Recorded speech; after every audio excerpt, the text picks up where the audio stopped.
Hey everyone, welcome to my new mini vlog. এই ব্লগটা ছিল 22 জানুয়ারি। আমাদের বাস ছিল কাশ্মীরি গেটের ওখানে, আর টাইম ছিল রাত 9:45। তো দেখতেই পাচ্ছ বাসটা চলে এসেছে, আর আমরা উঠেও পড়েছি বাসে। তো বাসে ওঠার পর আমার তো কিছুতেই ঘুম আসতে চাইছিল না। আমি বাদে মোটামুটি অনেকেই ঘুমিয়ে পড়েছিল, তাই আমি কি করবো, আমি জেগেই ছিলাম।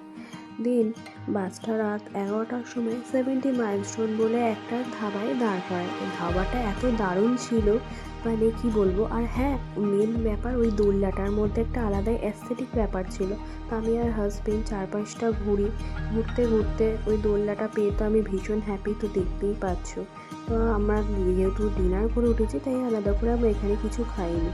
নেক্সট দিন সকাল 6:30টার সময় আমার ঘুমটা ভাঙাতে আমি বাসের পর্দাটা সরাতে দেখি চারপাশটা বেশ অন্ধকার ছিল, আর বিশাল জোরে বৃষ্টি হচ্ছিল।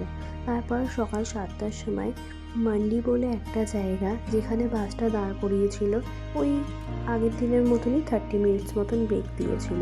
তো এখানে নেমে আমরা কিছুটা সময় কাটাই। এত জোরে হাওয়া দিচ্ছিল যে কি বলবো, আমরা বেশিক্ষণ দাঁড়াতে পারিনি। বাসে উঠে আমি কি করছিলাম দেখো।